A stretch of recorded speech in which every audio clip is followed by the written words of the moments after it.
이혼한 지 6개월, 전 남편에게서 난데없이 전화가 걸려왔다. 자신의 결혼식에 오라는 초대였다. 나는 나 방금 아기 낳았어. 어디에도 갈 수 없어. 라고 대답했다. 30분 후, 그는 병실로 허둥지둥 달려와 내 품에 안긴 아기를 보고는 망연자실한 표정을 지었다. 오늘 밤 서울에는 폭우가 쏟아지고 있었다. 마치 하늘이 잿빛 구름 뒤에 단단히 가둬두었던 모든 슬픔을 한꺼번에 쏟아내는 것 같았다. 병원 VVIP. 병실의 유리창을 때리는 빗소리는 나의 고요한 밤을 위한 유일한 자장가였다. 창밖으로 보이는 도시의 불빛들은 쉴 새 없이 흘러내리는 물줄기에 흐릿하게 번져 보였다. 강변북로는 완전히 마비됐겠지. 나는 신음하며 하얀 병원 침대 위에서 몸을 움직여 앉으려 애썼다. 아랫배를 찌르는 듯한 날카로운 통증은 내가 더 이상 어제의 그 여자가 아님을 다시금 깨닫게 했다. 바로 어젯밤 치른 제왕절개 수술의 상처는 아직도 축축하고 쓰라렸다. 작은 움직임 하나하나가 고통스러운 사투였다. 나는 침대 옆 투명한 아기 침대에서 곤히 잠든 작은 천사를 향해 고개를 돌렸다. 하늘, 나는 그 아이의 마음이 그의 아버지처럼 좁고 이기심으로 가득 찬 것이 아니라 하늘처럼 넓기를 바라는 마음에서 그 이름을 지어주었다. 아기의 얼굴은 너무나 평화로웠고 피부는 아직 붉었으며 숨결은 고르기만 했다. 이 혹독한 도시에서 내가 버틸 수 있는 유일한 이유였다. 그때 협탁 위에서 핸드폰이 진동하며 정적을 깼다. 액정에는 기억 속에서 지워버려야 했지만 어리석게도 여전히 선명하게 저장되어 있는 이름이 떠올랐다. 강태준. 심장이 순간 멎는 것 같았다. 그가 왜 전화를 했을까? 법정의 판결봉이 올린 지 6개월이 지났다. 내가 자존심 외에는 아무것도 챙기지 못한 채 그 거대한 집에서 여행 가방 하나를 끌고 나온 지 6개월. 그 시간 동안 그는 단 한 번도 연락하지 않았고 내 안부조차 묻지 않았다. 그는 자신의 거대한 건설 제국과 그리고 물론 그 여자 오세라와 함께 바빴다. 나는 핸드폰이 한참 동안 진동하도록 내버려 두었다. 받아야 할지 아니면 그냥 꺼지게 둬야 할지 망설였다. 하지만 호기심 혹은 아직 남은 어리석은 미련이 내 손을 뻗게 만들었다. 떨리는 손가락으로 화면을 밀어 그 차가운 기계를 귀에 가져다 댔다. 여보세요. 내 목소리는 갈라져 나왔다. 아직 완전히 사라지지 않은 마취제의 효과와 극심한 피로감 때문이었다. 박수진. 그 목소리. 한때 내 모든 세상이었던 그 중저음의 목소리는 이제 너무나 차갑고 낯설게 들렸다. 어떤 안부 인사도 잘 지내냐는 질문도 없었다. 전화기 너머의 배경은 조용했다.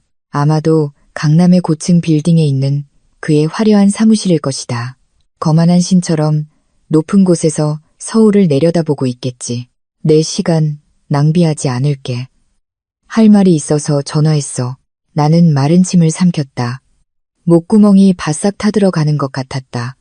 네, 태준 씨. 무슨 일인데요? 다음 달. 그는 조금의 망설임도 없이 단호하게 말했다. 나 세라 씨랑 결혼해.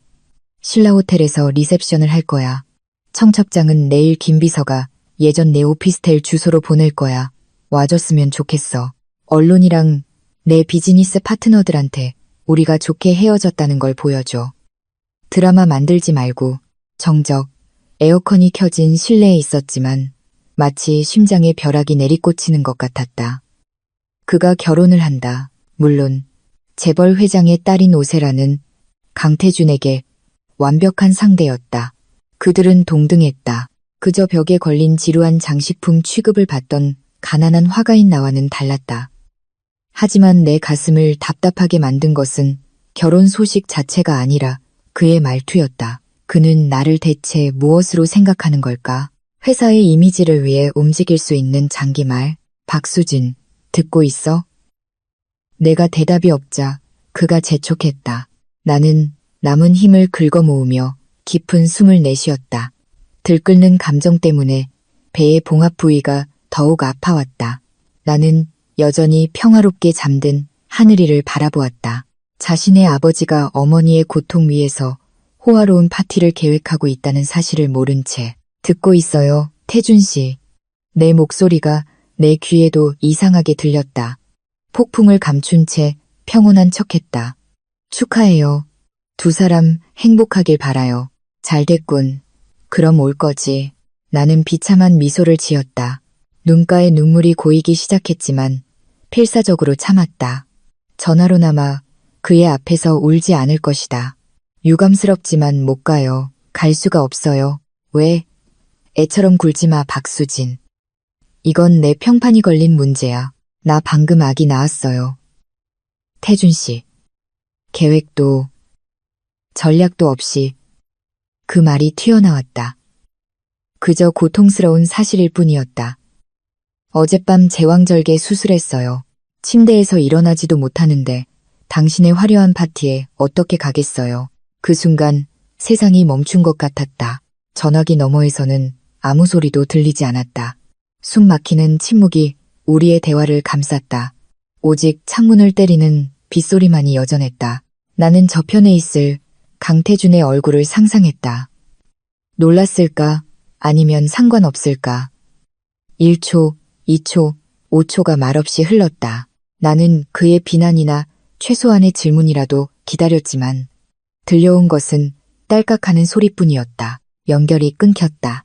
그는 누구의 아이인지 묻지도 않고 내 상태가 어떤지 묻지도 않고 전화를 끊어버렸다. 비겁자처럼 도망쳤다. 핸드폰이 손에서 미끄러져 이불 위로 떨어졌다. 꾹 참았던 눈물이 마침내 터져 나왔다. 하늘이가 깰까봐 소리 죽여 울었다. 얼마나 어리석었던가. 나는 강태준의 마음에 한 조각의 인간성이라도 남아있기를 바랐다. 나는 병실의 새하얀 천장을 올려다보았다. 혼자였다. 언제나 혼자였다. 밖의 비는 더욱 거세졌다. 마치 내 운명을 조롱하는 것 같았다. 괜찮아, 아가. 나는 아기 침대를 향해 나지막이 속삭였다. 엄마가 여기 있잖아. 우린 그 사람이 필요 없어. 아무도 필요 없어. 하지만 마음 깊은 곳에서 버려졌다는 고통은 너무나 선명했다. 두 번째로 버림받은 것이다. 그 전화가 끊긴 지 30분이 지났다. 이 공간에서 시간은 너무나 느리게 흘렀다. 벽시계의 초침 소리 하나하나가 내 머리를 내리치는 망치 소리 같았다. 간호사가 방금 들어와 내 수액을 갈고 수술 부위를 확인하고 나갔다. 그녀는 내 아기가 얼마나 잘생겼는지 칭찬하며 상냥하게 웃어주었다. 하지만 그 미소도 내 가슴 속에 스멀스멀 피어오르는 불안감을 지울 수는 없었다. 뭔가 잘못됐다. 무언가 일어날 것 같은 불길한 예감이 들었다. 밖의 폭풍은 아직 그치지 않았다. 번개가 번쩍이며 어두컴컴한 병실을 눈부신 흰빛으로 밝혔다. 이내 요란한 천둥 소리가 뒤따랐다. 하늘이가 깨서 젖을 먹기 전에 잠시라도 눈을 붙이려고 했지만 병원 복도에서 들려오는 다급한 발소리에 다시 눈을 떴다. 그 발소리는 무겁고 빨랐으며 점점 내 병실 쪽으로 가까워지고 있었다. 복도 끝, 조용해야 할 VVIP 병실인 장미실 쪽으로. 나는 숨을 참았다. 심장이 평소보다 더 빠르게 뛰었다. 아닐 거야. 나는 속으로 부정했다. 그가 여기에 올 리가 없어. 이런 폭풍우 속에서 그의 사무실에서 이 병원까지는 이 시간은 좋게 걸릴 거리였다. 30분 만에 여기에 도착하는 것은 불가능했다. 하지만 그때 내 병실 문은 노크 소리 없이 열렸다. 문은 세게 밀쳐졌고 쿵 하는 둔탁한 소리를 내며 고무 벽에 부딪혔다. 문지방에는 지난 6개월간 악몽과 고통스러운 그리움 속에서 나를 괴롭히던 그 남자가 서 있었다. 강태준. 하지만 그는 내가 경제 잡지나 TV에서 보던 강태준이 아니었다. 흠잡을 데 없이 매끈한 최고급 양복을 입은 세련된 CEO가 아니었다. 내 앞에 선 남자는 엉망진창이었다. 그의 비싼 양복은 흠뻑 젖어 멸균된 병원 바닥으로 물을 뚝뚝 떨어뜨리고 있었다. 하얀 셔츠는 그의 단단한 몸에 달라붙어 긴장된 근육의 윤곽을 드러냈다. 실크 넥타이는 비뚤어져 있었고 포마드로 깔끔하게 빗어 넘겼을 머리는 비에 젖어 헝클어져 있었다. 그의 가슴이 빠르게 오르내렸다. 마라톤이라도 뛴 사람처럼 숨을 헐떡였다. 그는 분명히 뛰었을 것이다. 차가 막히자 로비나 길가에 차를 버리고 비를 뚫고 달려왔을 것이다. 이 병원의 엘리베이터는 면회 시간에 항상 붐볐다. 그의 상태를 보아하니 5층까지 비상계단을 뛰어 올라온 것이 틀림없었다. 매처럼 날카로운 그의 눈은 방 전체를 빠르게 훑었다. 그의 시선은 야생동물처럼 무언가를 찾다가 마침내 한 곳에 고정되었다. 내가 아니었다. 내 침대 옆 투명한 아기 침대였다. 우리 사이의 침묵은 칼로 벨 수 있을 만큼 두꺼웠다. 그는 천천히 안으로 들어섰다. 젖은 구두가 바닥에 질척한 발자국을 남겼다. 그는 내 시선을 무시했다. 최면에 걸린 사람처럼 아기 침대를 향해 똑바로 걸어갔다. 떨리는 그의 손이 뻗어 아기 침대의 유리벽을 만졌다. 하늘이가 작게 뒤척이다가 눈을 떴다. 강태준의 눈과 똑 닮은 동그란 눈이었다. 강태준은 얼어붙었다. 그는 마치 자기 인생의 가장 큰 수수께끼에 대한 답을 찾으려는 듯 아기를 뚫어지게 쳐다보았다. 그리고 천천히 그의 시선이 나에게로 향했다. 그의 눈빛이 변했다. 분노, 혼란, 그리고 또 다른 무언가, 희망, 수진. 그의 목소리는 쉬어 있었다. 숨결은 아직도 고르지 못했다. 나는 이불을 꽉 쥐었다. 온몸이 떨렸지만 강인해 보이려 애썼다. 여긴 어쩐 일이에요, 태준 씨? 결혼 준비 회의라도 있어야 하는 거 아니에요? 강태준은 내 비아냥을 무시했다. 그는 떨리는 검지로 아기 침대 속 아기를 가리켰다. 솔직하게 대답해. 감히 거짓말할 생각 마. 그는 깊은 숨을 들이마셨다. 그의 눈은 내 영혼을 꿰뚫을 날카롭게 나를 응시했다. 우리 이혼한 지 6개월이야. 임신은 9개월이고 그는 내 침대 옆으로 다가왔다. 그의 양복에서 떨어진 빗물이 내 이불을 적셨다. 비싼 향수와 비, 그리고 땀이 섞인 냄새가 내 코를 가득 메웠다. 내 아이 맞지? 그의 목소리는 위협적으로 짓눌렀지만 동시에 위태롭게 들렸다. 나는 소리치고 싶었다. 아니라고 말하고 싶었다. 다른 사람 아이라고 누구든 상관없으니 그의 아이만은 아니라고 말하고 싶었다. 하지만 혀가 굳어버렸다. 하늘이의 얼굴은 강태준의 완벽한 복제품이었다. 오뚝한 코, 입술 모양, 심지어 잠잘 때 미간을 찡그리는 모습까지. 거짓말은 소용없었다. 나는 젖은 창문 쪽으로 얼굴을 돌렸다. 맞으면 어쩔 건데요? 당신은 이미 새로운 삶이 있잖아요. 세라 씨도 있고요. 이 아이는 당신 계획에 없던 아이예요. 그 대답은 그에게 충분했다. 그것은 확인 사살이었다. 강태준은 마치 딱이라도 맞은 듯 한 걸음 물러섰다. 그는 좌절감에 젖은 머리를 쓸어 넘겼다. 그의 눈이 다시 하늘이를 향했다. 이번에는 눈빛이 급격히 부드러워졌다. 그의 눈가에는 남은 빗물과 뒤섞인 눈물이 고여 있었다. 내 아들. 그는 나지막이 속삭였다. 마치 그 단어가 신성한 주문이라도 되는 것처럼. 내 핏줄. 갑자기 그의 표정이 돌변했다. 그의 오만하고 권위적인 면모가 순식간에 다시 나타났다. 그는 젖은 양복 주머니를 뒤져 다행히 방수가 되는 최신형 핸드폰을 꺼냈다. 그는 단축번호 하나를 눌렀다. 나는 의아해하며 미간을 찌푸렸다. 태준 씨, 뭐 하는 거예요? 강태준은 대답하지 않았다. 그는 핸드폰을 귀에 댄 채 나를 똑바로 쳐다보았다. 날카롭고 거스를 수 없는 눈빛으로. 여보세요, 김 비서. 그는 전화기 너머의 개인 비서에게 말했다. 그의 목소리는 차갑고 단호했으며 위험이 서려 있었다. 절대적인 명령을 내리는데 익숙한 CEO의 목소리였다. 전부 취소해. 잠시 침묵이 흘렀다. 아마도 비서가 전부가 무엇을 의미하는지 물었을 것이다. 오세라 씨와의 결혼 준비, 당장 전부 취소하라고 강태준이 소리쳤다. 그의 목소리가 작은 병실에 울려 퍼져 하늘이가 놀라 흠칫하며 칭얼거리기 시작했다. 웨딩홀, 케이터링, 호텔 전부 취소해. 위약금이 얼마든 상관없어. 오 회장이 화를 내도 상관없어. 내일 아침 공식적으로 약혼 파기해. 나는 눈을 동그랗게 떴다. 심장이 쉰물 것 같았다. 그가 미친 걸까? 그는 재벌가의 딸과의 성대한 결혼식을 단 몇 초 만에 취소해버렸다. 태준 씨, 당신 지금 제정신이에요?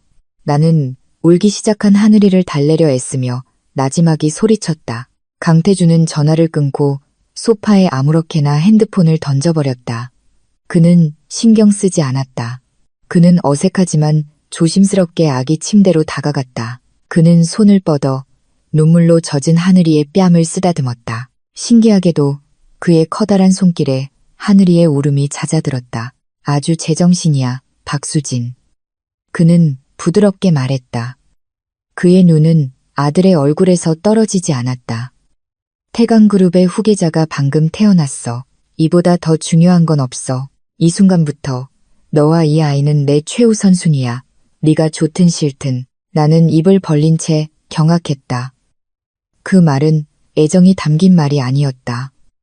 그것은 소유를 선언하는 말이었다. 강태준은 우리를 사랑해야 할 가족으로 보는 것이 아니라 확보해야 할 자산으로 보고 있었다. 오늘 밤 서울의 폭풍우 속에서 나는 내가 한때 필사적으로 탈출했던 황금 세장으로 다시 들어왔음을 깨달았다. 그리고 이번에는 그 열쇠가 아마 영원히 버려졌을지도 모른다는 것을. 강태준이 비서와의 통화를 끊은 후 병실을 감쌌던 숨막히는 정적은 오래가지 않았다. 몇 분 만에 회복의 공간이어야 할 병원의 고요함은 잘 조직된 혼란으로 바뀌었다. 그것은 강태준처럼 무한한 권력과 돈을 가진 사람만이 할 수 있는 힘의 과시였다. 나는 여전히 침대에 웅크리고 앉아 두려움, 분노, 불신이 뒤섞인 감정으로 무릎을 감싸 안고 있었다. 강태준은 더 이상 나를 쳐다보지 않았다. 그는 방 한쪽 끝을 오가며 바쁘게 움직였다. 핸드폰을 귀에 붙인 채 전화기 너머의 누군가에게 짧고 날카로운 지시를 내리고 있었다. 절차 따위는 상관없어. 맨 위층 비우고 보안팀 지금 당장 투입해. 그의 말소리가 조각조각 들려왔다. 얼마 지나지 않아 병실 문이 다시 열렸다. 이번에는 밀쳐진 것이 아니라 병원장이라는 명찰을 단 흰 가운의 중년 남성이 매우 조심스럽게 문을 열었다. 그의 얼굴은 창백했고 식은땀이 이마에서 반짝였다. 그의 뒤로는 수간호사와 몇몇 행정 직원들이 초조한 모습으로 뒤따랐다. 강태준 회장님. 병원장이 허리를 살짝 굽히며 떨리는 목소리로 인사했다. 저희 일반 시설의 미비함에 대해 사과드립니다. 지시하신 대로 8층 프레지덴셜 스위트를 준비했습니다. 저희 팀이 지금 바로 박수진 산모님과 아기를 옮길 준비가 되어 있습니다. 강태준은 걸음을 멈추고 상대를 위축시키는 평가적인 시선으로 병원장을 쳐다보았다. 전용 멸균 엘리베이터 확보해 내 아내와 아들이 다른 환자들과 마주치는 일 없도록 해. 그가 차갑게 말했다. 아내라는 단어가 그의 입에서 아무렇지 않게 흘러나왔다. 내 피가 끓어올랐다. 우리는 이혼했다. 하지만 강태준에게 법적 지위는 그가 원할 때 언제든 무시할 수 있는 종이 한 장에 불과했다. 네, 회장님, 즉시 시행하겠습니다. 순식간에 내 병실은 사람들로 북적였다. 간호사들은 능숙하지만 두려움의 찬 손길로 움직였다. 마치 작은 실수 하나가 그들의 직장을 앗아갈 것처럼 내 수액은 이동식 거치대로 옮겨졌고 휠체어가 준비되었으며 몇 개 안 되는 내 개인 물품들이 깔끔하게 포장되었다. 나는 내가 이사 가고 싶은지 한 번도 질문받지 못한 채 한 상자에서 더 비싼 다른 상자로 옮겨지는 인형이 된 기분이었다. 태준 씨, 나 옮기기 싫어요. 강태준이 간호사에게서 휠체어를 넘겨받으려 다가왔을 때 내가 나지막이 항의했다. 여기 편해요. 이건 너무 과해요. 강태준이 나를 쳐다보았다. 이번에는 그의 눈빛이 조금 더 부드러웠지만 여전히 단호했다. 이 방은 좁아. 박수진. 공기순환도 나빠. 하늘이는 최고의 환경이 필요해. 너도 마찬가지고. 반항하지 마. 넌 방금 수술했어. 나는 논쟁할 힘이 없었다. 몸은 여전히 약했고 배의 통증이 내 움직임을 제한했다. 결국 그가 내 휠체어를 밀어 이제는 삼엄한 경비가 펼쳐진 병원 복도를 지날 때 나는 순순히 따를 수밖에 없었다. 병실 밖 풍경을 보고 나는 경악했다. 복도 구석구석마다 검은색 정장을 입고 뒤에 이어폰을 낀 건장한 남자들이 서 있었다. 강태준의 경호원들이었다. 그들은 우리가 지나갈 길을 확보하며 동상처럼 굳건히 서 있었다.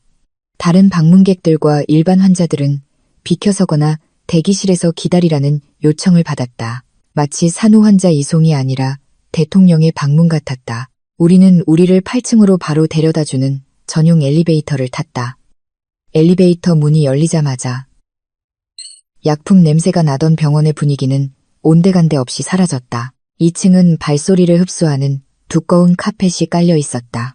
벽은 값비싼 추상화로 장식되어 있었고 따뜻한 빛의 크리스털 샹들리에가 달려 있었다. 이곳은 VVIP층, 보통 고위 관료나 톱스타들만 머무는 구역이었다. 강태준은 나를 한 방으로 데려갔다.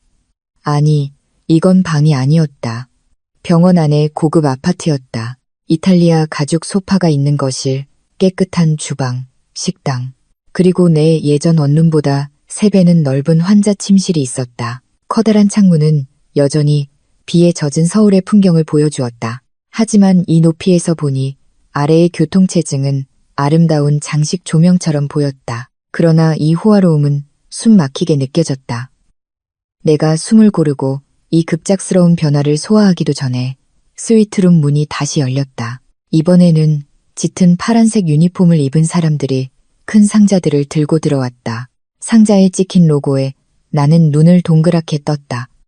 구찌, 디올, 버버리, 그리고 1년치 식비를 감당할 수 있는 가격의 다른 고급 유아용품 브랜드들이었다. 이게 다 뭐예요? 그들이 짐을 풀기 시작했을 때 내가 물었다. 하늘이 물건, 강태준이 소파에 앉아 내 침대 옆에 말 그대로 금박이 입혀진 아기 침대를 조립하는 직원들을 감독하며 태연하게 대답했다. 기둥에 진짜 금장식이 있었다. 내 아들이 병원에 거친 옷이나 내가 시장에서 사온 싸구려 옷을 입는 건 원치 않아. 피부가 예민해. 내가 산 옷은 면 소재예요. 태준 씨. 부드럽다고요. 나는 모욕감을 느끼며 항변했다. 나는 내 그림을 판 돈을 몇 달 동안 모아서 내가 살 수 있는 최고의 아기 옷들을 샀다. 강태준은 듣지 않았다. 그는 직원 중 한 명에게 손짓했다. 예전 건 버리고 전부 새 것으로 교체해. 기저귀, 옷, 담요부터 젖병까지 전부 멸균 처리 확실히 하고. 나는 내 마음이 담긴 선택이었던 작은 옷들이 담긴 가방이 방구석으로 밀려나는 것을 멍하니 바라볼 수밖에 없었다. 그것들은 쓰레기 취급을 받으며 말도 안 되는 가격의 수입 실크와 유기농 면 더미로 대체되었다. 너무나 가슴이 아팠다. 어머니로서의 내 노력이 그의 지갑 힘에 의해 순식간에 무효가 된 것 같았다. 절정은 딱딱한 흰색 유니폼에 머리를 깔끔하게 쪽진 중년 여성이 방으로 들어왔을 때였다. 그녀의 얼굴은 미소 없이 평평했고 높은 뒤율의 아우라를 풍겼다. 그녀는 가죽 서류 가방과 클립보드를 들고 있었다. 소개할게. 이쪽은 이수간호사님이야. 강태준이 말했다. 싱가포르 간호대학을 수석으로 졸업하고 중동 왕실 아기들을 10년간 돌본 경험이 있는 국제 자격증을 소지한 신생아 전문 수간호사지. 앞으로 24시간 하늘이를 돌봐주실 거야. 이 수간호사는 나에게 짧게 고개를 끄덕였다. 그녀의 시선은 정중했지만 나를 얕보고 있었다. 안녕하십니까, 산모님. 지금부터는 하늘 도련님의 최적의 성장을 위해 제가 마련한 스케줄을 따라주시기 바랍니다. 그녀는 하늘이가 자고 있는 병원 아기 침대로 걸어가더니 능숙하지만 기계적인 동작으로 하늘이를 새로운 호화로운 침대로 옮겼다. 하늘이가 뒤척이기 시작해서 내가 안아주려고 손을 뻗자 이수간호사는 부드럽지만 단호하게 내 손을 막았다. 죄송합니다, 산모님. 그녀가 차갑게 말했다. 산모님은 이제 막 수술을 하셨고 아직 약물과 피로의 영향 아래에 있습니다. 정서적으로나 신체적으로 불안정한 상태에서 아기를 안는 것은 위험할 수 있습니다. 도련님께는 안정이 필요합니다. 제가 처리하겠습니다. 산모님은 휴식을 취하세요. 하지만 내 아이잖아요. 모유를 먹여야 해요. 내가 항의했다. 눈물이 다시 고이기 시작했다. 최고급 병원 등급 전동 유축기는 이미 준비해놨어. 강태준이 소파에서 끼어들었다. 그의 눈은 마치 평범한 근무일인 것처럼 주식 변동을 확인하는 태블릿 화면에 고정되어 있었다. 넌 유축만 해. 나중에 이 수간호사님이 엄마 젖꼭지와 유사하게 만든 특수 젖병으로 먹일 거야. 더 효율적이고 계량적이잖아. 정확히 몇 밀리리터가 들어갔는지 알 수 있으니까. 나는 할 말을 잃었다. 효율적, 계량적. 그는 우리 아이에게 젖을 먹이는 것을 마치 그의 스포츠카에 연료를 채우는 것처럼 이야기했다. 그날 밤, 차가운 프레지덴셜 스위트의 호화로움 속에서 나는 이전의 좁은 병실에 혼자 있을 때보다 더 외로웠다. 나는 실크 시트가 피부에 미끄럽게 느껴지는 푹신한 침대에 누워 하늘이를 향한 내 시야를 가로막는 이 수간호사의 등을 바라보았다. 내 아이의 숨소리는 들을 수 있었지만 만질 수는 없었다. 강태주는 이 병원을 그의 요새로 만들어버렸다. 그리고 나는 더 이상 이곳에서 어머니가 아니었다. 나는 임무를 마친 인큐베이터에 불과했다. 내용물이 꺼내진 후 쓸모 없어진 그릇. 강태주는 그날 밤 손님용 소파에서 잠을 잤다. 비서가 갈아입을 옷을 가져왔음에도 불구하고 집에 가기를 거부했다. 그는 마치 자신의 보물을 지키는 용처럼 경계를 섰다. 하지만 그 보물은 내가 아니었다. 그 보물은 금빛 닭이 침대 안에 있는 사내 아이였다. 그리고 나는 깨달았다. 내가 무언가 하지 않는다면 이 황금 세장 안에서 하늘이를 영원히 잃게 될 것이라는 것을. 나는 나가야 했다. 나는 도망쳐야 했다. 하지만 사설 경호원들이 삼엄하게 지키는 이 요새에서 어떻게 도망칠 수 있을까? 다음 날 아침, 내 호화로운 감옥의 분위기는 더욱 숨 막혔다. 희망을 가져다 주어야 할 아침 햇살은 나에게 또 다른 정신적 고문의 시작을 알릴 뿐이었다. 자동 커튼이 천천히 열리며 빛이 들어왔지만 얼어붙은 내 마음을 녹일 수는 없었다. 이 수간호사는 이미 일어나 있었거나 어쩌면 전혀 잠을 자지 않았을지도 모른다. 그녀는 핵과학자의 정밀함으로 클립보드에 하늘이의 체온과 배변 횟수 그래프를 기록하고 있었다. 강태주는 이미 단정하게 차려입고 있었다. 비서가 새벽에 가져온 새 양복을 입고 있었다. 그는 아침을 먹으며 법무팀과 화상 통화를 하고 있었다. 결혼식장 계약 취소와 케이터링 비용 환불에 대해 논의하고 있었다. 그의 얼굴에는 조금의 후회도 없었다. 마치 결혼 취소가 그의 일상 업무인 것처럼. 잠깐 다녀올게. 그는 나를 돌아보지도 않고 넥타이를 매만지며 말했다. 오늘 10시에 열릴 주주총회가 있어. 경쟁사의 주식 인수 시도가 있어서 아주 중요해. 빠질 수 없어. 저녁에 돌아올게. 방에서 나갈 생각하지 마. 문 앞에 경호원들 있으니까. 그가 떠나자 이 수간호사가 여전히 감시하는 동상처럼 서 있었음에도 불구하고 방 안의 공기는 조금 가벼워졌다. 오전 11시경 인터콤이 울렸다. 밖에 경호원이 손님이 왔다고 알렸다. 누구요? 내가 물었다. 이지은 씨라고 합니다. 산모님 친구라고 주장하십니다. 나는 기쁨에 소리 지를 뻔했지만 참았다. 의심스러운 눈초리에 이 수간호사를 힐끗 보았다. 들여보내주세요. 제 친구예요. 문이 열리고 지은이가 특유의 스타일로 들어왔다. 짧게 자른 붉은빛 머리, 헐렁한 플란넬 셔츠와 찢어진 청바지. 지은이는 이곳의 모든 호화로움과 정반대되는 존재였다. 그녀는 낡아 보이고 향신료 냄새가 나는 청 가방을 들고 있었다. 세상에, 수진아. 지은이가 특유의 쾌활한 말투로 소리쳤다. 그녀의 눈은 방의 인테리어를 보고 휘둥그레졌다. 이게 병원이야. 5성급 호텔이야? 네, 전 남편 진짜 미쳤구나. 진짜 미친 부자야. 그녀는 나를 힘껏 껴안았다. 내가 너무나 그리워했던 따뜻한 포옹이었다. 너 괜찮아? 아래 경비 아저씨한테 들으니까 경비가 장난 아니라던데 무슨 대통령이라도 오는 줄 알았어. 나도 저 고릴라 같은 경호원들이랑 한참 실랑이하고 들어왔잖아. 나는 입술에 손가락을 대고 우리를 매처럼 감시하며 구석에 뻣뻣하게 서 있는 이 수간호사 쪽으로 눈짓을 보냈다. 지은이는 고개를 돌려 이 수간호사를 머리부터 발끝까지 훑어보았다. 저 로봇은 누구야? 그녀가 일부러 들으라는 듯 크게 속삭였다. 이 수간호사는 콧방귀를 뀌며 고개를 돌렸다. 지은이는 내 침대 가장자리에 앉아 천가방을 열었다. 구수한 순두부찌개 냄새가 즉시 퍼져나와 이전에는 비싼 소독제와 라벤더, 아로마 향기만 나던 방을 가득 채웠다. 자, 우리가 자주 가던 을지로 단골집 순두부찌개 사왔어. 내가 병원에 맛없는 죽이나 스테이크에 질렸을 것 같아서 저 로봇이 한눈 파는 동안 얼른 먹자. 우리는 몰래 학교를 빼먹은 학생들처럼 플라스틱 그릇을 나눠 먹었다. 맛은 환상적이었다. 따뜻하고 칼칼한 국물은 꺼져가던 내 투지를 불태우는 것 같았다. 나는 씹으면서 지은이에게 모든 것을 속삭이기 시작했다. 강태준의 위협, 내 아이를 만지는 것조차 금지하는 이 수간호사, 나를 고문하는 갇힌 느낌에 대해서 장난기 넘치던 지은이의 얼굴이 분노로 붉게 달아올랐다. 미쳤네. 그건 애정탈을 쓴 납치잖아, 수진아. 자기가 정작 기증했다고 모든 걸 다 차지할 수 있다고 생각하는 건가? 그럴 순 없지. 네가 엄마고 네가 수술대 위에서 목숨을 걸었잖아. 나 더는 못 버티겠어. 지은아. 나는 속삭였다. 눈물이 찌개 국물 속으로 떨어졌다.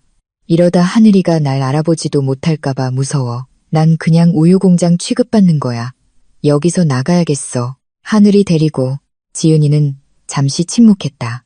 그녀의 똑똑한 머리가 돌아가기 시작했다. 그녀는 최고의 대학을 나온 건축가였다.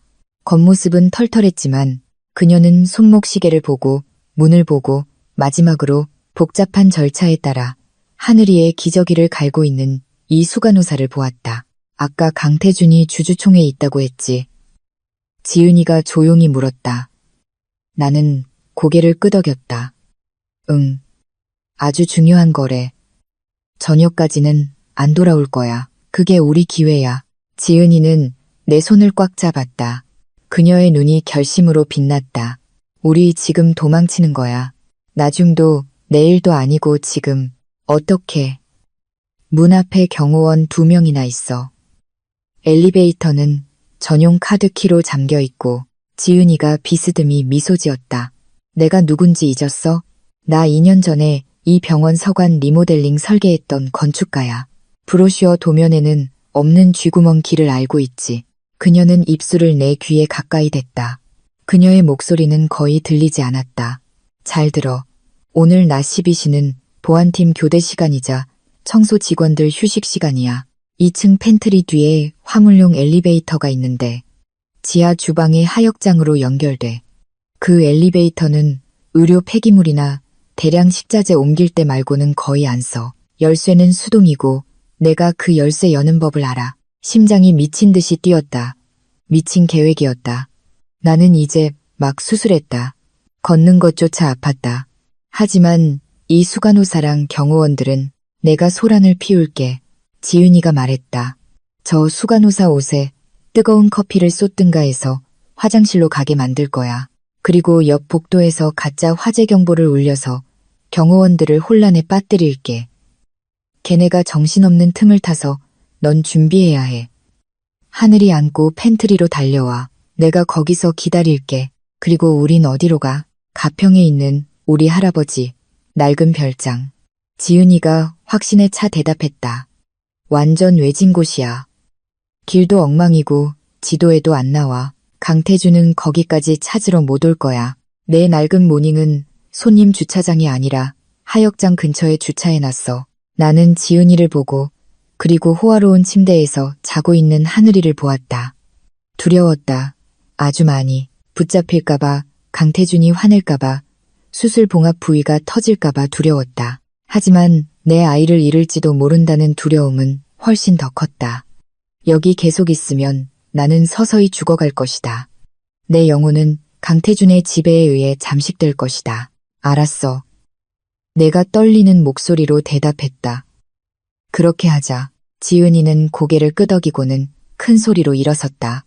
아, 수진아, 나 차에 지갑을 두고 왔네. 잠깐만 가지고 올게. 그녀는 나에게 윙크를 한 번 하고는 일부러 이 수간호사가 멸균된 젖병들이 담긴 쟁반을 놓아둔 테이블에 부딪혔다. 쨍그랑 유리 깨지는 소리가 울려 퍼졌다. 우유가 쏟아져 이 수간호사의 하얀 유니폼을 적셨다. 어머나, 죄송해요. 수간호사님. 정말 죄송해요. 제가 일부러 그런 게 아니에요. 지은이가 꾸며낸 다급한 목소리로 외치며 몰래 나를 향해 씩 웃었다. 이 수간호사는 놀라 비명을 질렀다. 끈적하게 젖은 자신의 유니폼을 보며 분노를 참느라 얼굴이 붉어졌다. 세상에, 부인, 조심하셨어야죠. 옷 갈아입어야겠네요. 그녀는 스위트룸 안의 화장실로 서둘러 뛰어들어갔다. 바로 지금이었다. 나는 찌르는 듯한 통증을 참으며 몸을 일으켰다. 비틀거리며 아기 침대로 걸어갔다. 잠든 하늘이를 들어 올릴 때 손이 떨렸다. 아이는 살짝 뒤척였지만 울지는 않았다. 나는 아이를 가슴에 꼭 껴안고 마음을 진정시키는 아기 특유의 냄새를 맡았다. 엄마를 용서해, 아가. 나는 속삭였다. 우리는 도망쳐야 해. 내 미친 아빠에게서 멀리 떠나야 해. 비틀거리지만 단호한 걸음으로 나는 계획대로 지은이가 복도에서 소리를 지르며 경호원들의 주의를 반대 방향으로 끄는 동안 방을 빠져나왔다. 나는 팬트리로 자유를 향해 이 황금 세장보다는 나은 불확실성을 향해 나아갔다. 비는 아직 그치지 않았다. 서울의 하늘은 여전히 눈물을 쏟아내고 있었다. 마치 지금 내 심장을 옥죄는 두려움을 이해라도 하는 듯이 우리, 나와 지은이, 그리고 하늘이는 지은이의 낡은 모닝 안에 있었다. 지은이가 도로에 고인 물을 헤치며 가속 페달을 밟을 때마다 작은 차는 심하게 흔들렸다. 낡은 차 시트의 퀴퀴한 냄새와 내가 하늘이에게 발라준 오일 향이 섞여 기묘한 감각을 만들어냈다. 자유와 불안의 조합이었다. 꽉 잡아, 수진아. 조금만 더 가면 고속도로야.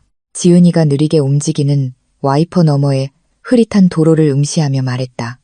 그녀의 손은 하얗게 질릴 정도로 핸들을 꽉 쥐고 있었다. 나는 뒷좌석에 앉아 지은이가 슬쩍 건네주면 포대기 안에 하늘이를 최대한 꼭 껴안고 있었다. 차가 움푹 파인 곳을 지날 때마다 제왕절개 수술 자국이 찌르듯 아팠다. 마치 뜨거운 바늘이 살 속에서 들락날락하는 것 같았다. 하역장에서 뛰어올 때 흘린 식은땀이 빗물과 섞여 이마를 적셨다. 하지만 이 육체적 고통은 강태준이라는 존재가 주는 정신적 공포에 비할 바가 못 되었다. 정말 아무도 안 따라오는 거 확실해? 나는 김이 서린 창문 너머로 뒤를 돌아보며 나지막이 물었다. 교통체증 속에서 다른 차들의 불빛만이 붉은 뱀처럼 길게 늘어서 있었다. 안전해.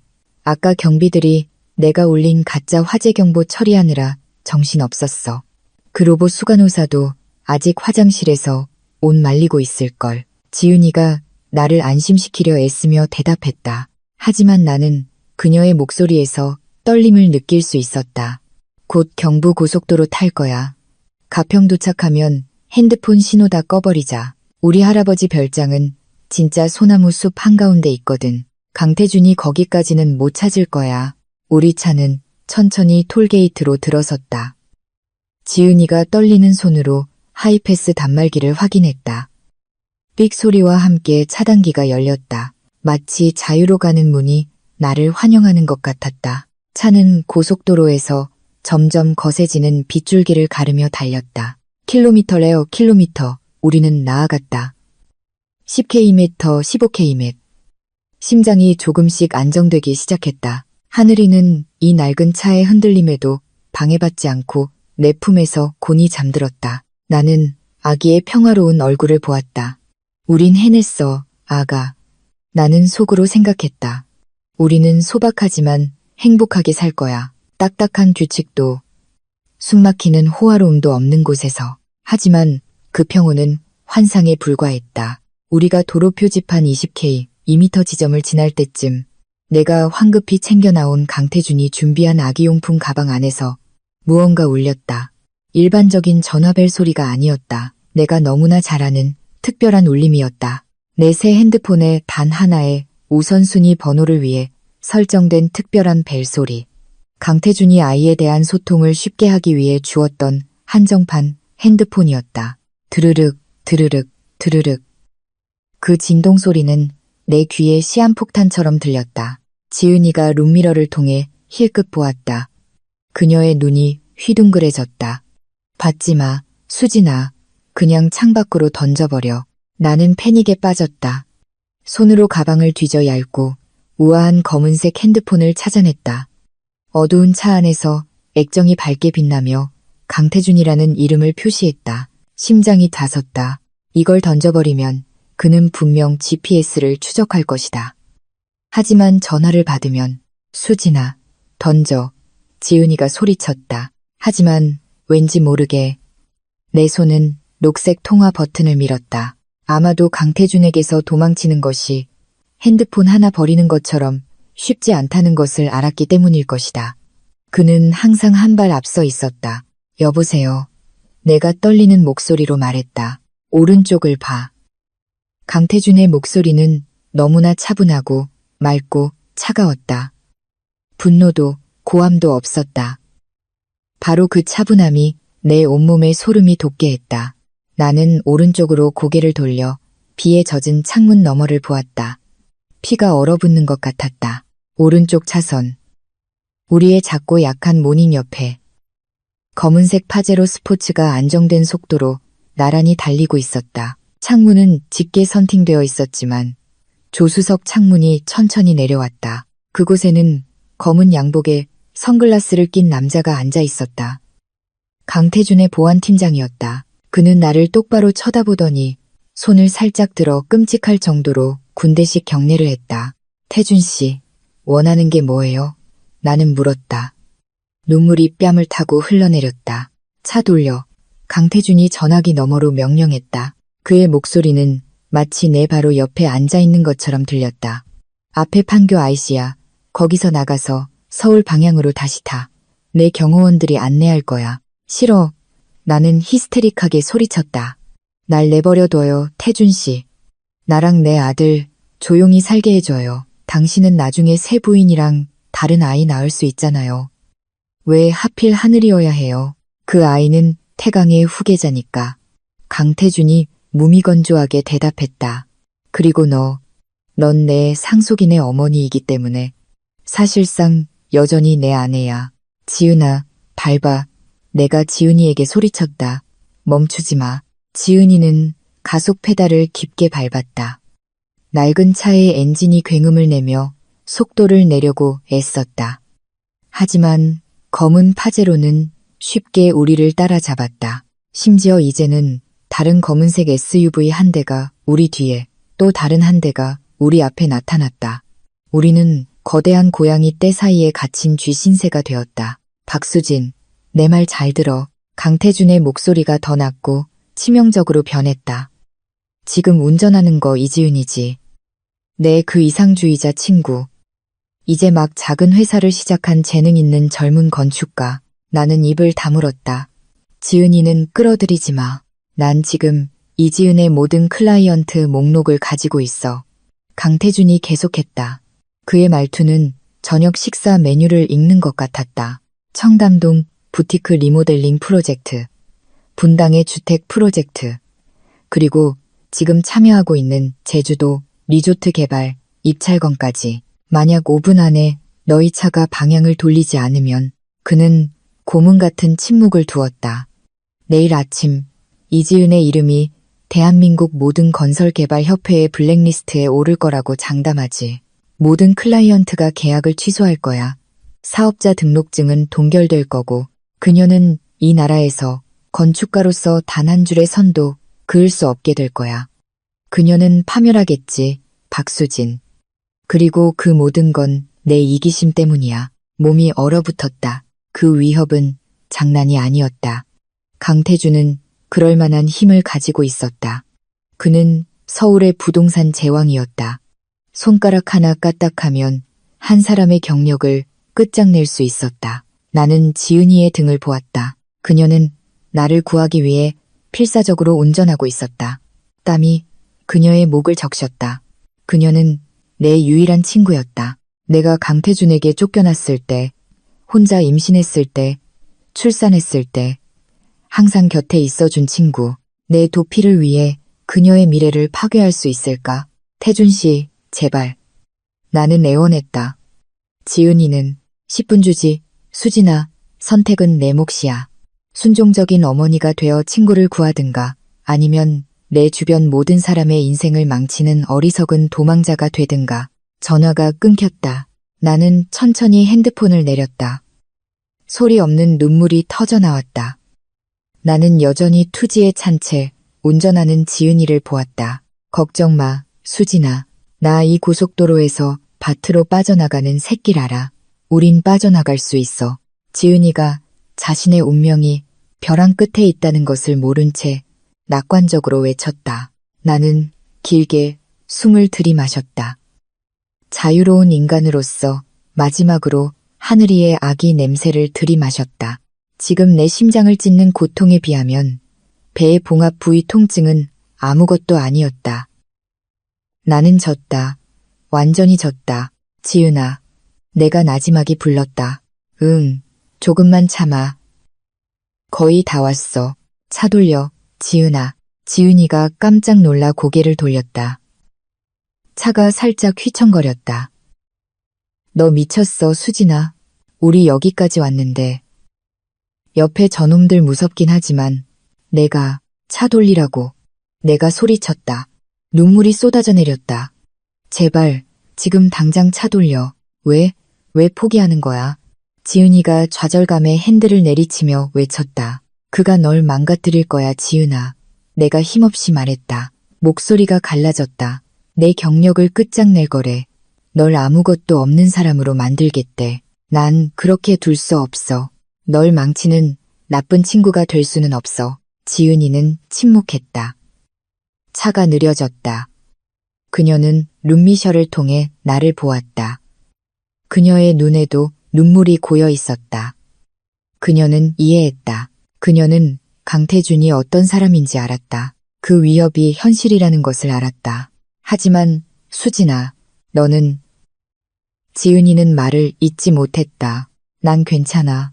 하늘이가 나랑 같이 있으면. 나는 거짓말했다. 부탁이야, 지은아. 날 다시 데려다줘. 나 때문에 네가 망가지는 건 싫어. 천천히 지은이는 왼쪽 방향지시등을 켰다. 모닝은 판교 IC로 빠져나갔다. 마치 장례 행렬처럼 강태준의 검은 SUV 세대가 충실히 우리를 호위했다. 점점 더 거세지는 빗줄기 아래 우리는 서울을 향해 사자의 아가리 속으로 다시 돌아갔다. 돌아오는 길 내내 아무도 말하지 않았다. 우리 둘의 억눌린 흐느낌 소리만이 들릴 뿐이었다. 우리를 도시로 되돌리는 차 바퀴의 모든 회전은 내 자유에 관해 박히는 목과 같았다. 서울로 돌아오는 길은 마치 사형 집행장으로 향하는 길 같았다. 우리 차 행렬이 초고층 빌딩이 즐비한 화려한 도심 지역으로 들어섰을 때 하늘은 완전히 어두워져 있었다. 반짝이는 불빛들은 나를 가두는 거대한 창살처럼 보였다. 지은이의 차는 강태준의 비즈니스 제국의 정점인 초호화 아파트 로비에 멈춰섰다. 경호원들이 재빨리 차 문을 열었다. 그들은 거칠지 않았지만 그들의 단호한 몸짓은 나에게 따르는 것 외에 다른 선택지를 주지 않았다. 미안해, 수진아. 내가 내릴 때 지은이가 속삭였다. 그녀의 손이 경호원에 의해 떨어지기 전까지 잠시 내 손을 꽉 잡았다. 내가 다른 방법을 찾아볼게. 약속해. 나는 텅 빈 미소를 지었다. 다른 방법은 없다는 것을 알았다. 가, 지은아. 조심해서 가. 상황이 안전해질 때까지 나한테 연락하지 마. 나는 지은이의 차가 모퉁이를 돌아 사라지는 것을 보았다. 자유를 원했던 내 영혼의 절반을 싣고 떠나는 것 같았다. 이제 남은 것은 나, 하늘이, 그리고 이 상아탑뿐이었다. 한 경호원이 나를 개인 엘리베이터로 안내했다. 엘리베이터 안에는 층수 버튼이 없었다. 생체 인식 스캐너 패널만 있었다. 경호원이 마스터 카드 키를 대자 엘리베이터는 귀가 먹먹해질 정도의 빠른 속도로 올라갔다.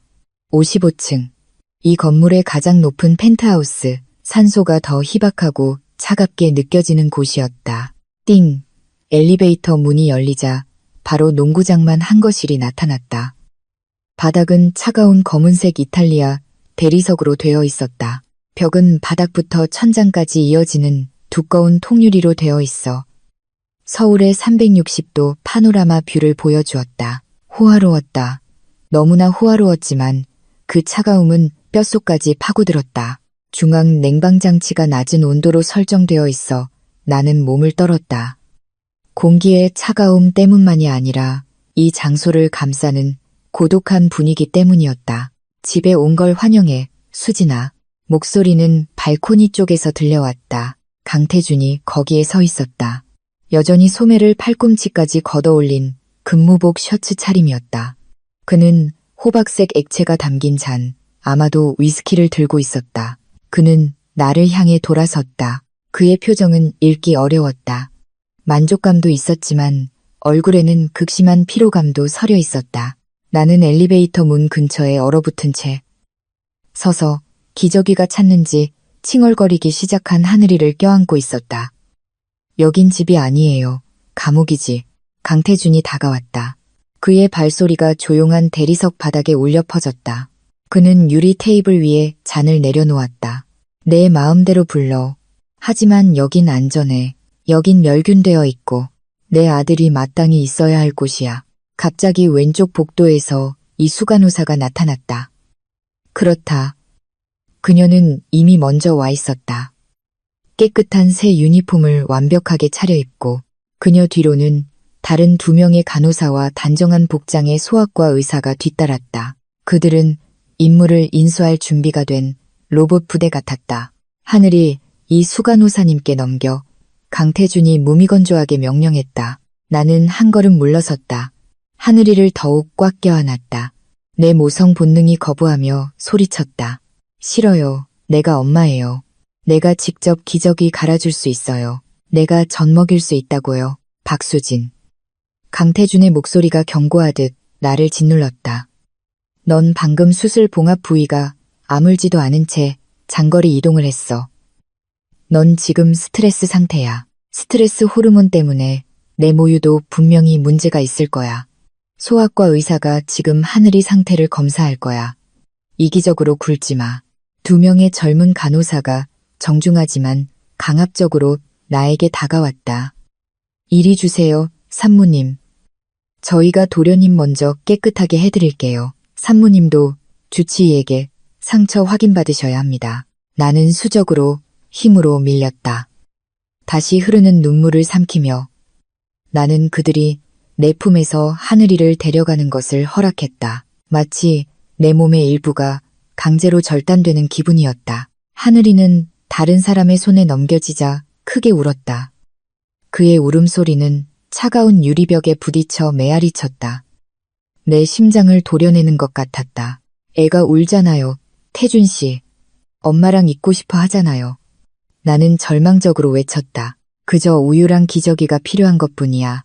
곧 익숙해지겠지. 강태준은 감정 없이 대답하고는 간호사들에게 하늘이를 내가 보기에도 완벽한 의료시설로 개조되었을 아기 방으로 데려가라는 신호를 보냈다. 이제 거대한 거실에는 나와 강태준, 둘만 남았다. 그는 나를 쳐다보고는 길게 한숨을 내쉬었다. 넌 쉬어야 해. 내 방은 저쪽이야. 그는 거대한 이중문을 가리켰다. 내게 필요한 건 다 있어. 옷, 약, 음식. 개인 셰프가 내 회복을 위해 저염식 저녁을 준비해놨어. 왜 이런 짓을 하는 거예요? 나는 물었다. 목소리가 심하게 떨렸다. 다리에 힘이 풀렸다. 나는 아마도 지은이의 집값만 한 벨벳 소파 중 하나에 주저앉았다. 우리 이혼했잖아요. 6개월 전에 날 쓰레기처럼 버렸잖아요. 내가 당신과 수준이 안 맞는다고 했잖아요. 난 그저 사업도 모르는 가난한 화가일 뿐이라고 했잖아요. 그런데 이제 와서 왜 날 여기에 가두는 거죠? 강태준은 커다란 창가로 걸어가 아래에 반짝이는 서울의 불빛을 내려다보았다. 그는 자신의 왕좌에 앉은 외로운 왕처럼 보였다. 네가 그 아이의 엄마니까. 그는 돌아보지도 않고 대답했다. 그리고 그 아이. 하늘이는 태강그룹의 유일한 상속인이야. 내 피가 그 아이 몸에 흐르고 있어. 그 아이는 천장이 새는 좁은 월세방에서 자랄 수 없어. 비 맞고 더위에 시달리며 오토바이를 탈 수도 없고 그 아이는 왕으로 자라야 해. 그리고 왕은 오두막이 아니라 궁전에 있는 어머니가 필요하지. 그는 나를 향해 돌아섰다. 그의 눈은 날카로웠지만 텅 비어 있었다. 내가 모든 걸 제공해 박수진, 24시간 의사, 최고의 셰프와 보모, 최고 수준의 보안. 넌 아무것도 할 필요 없어. 넌 그저 여기에 존재하고 숨쉬고 살면서 그 아이가 충분히 강해질 때까지 곁에 있어주기만 하면 돼. 그럼 전 그냥 장식품이네요. 내가 냉소적으로 물었다. 가슴이 쓰라렸다.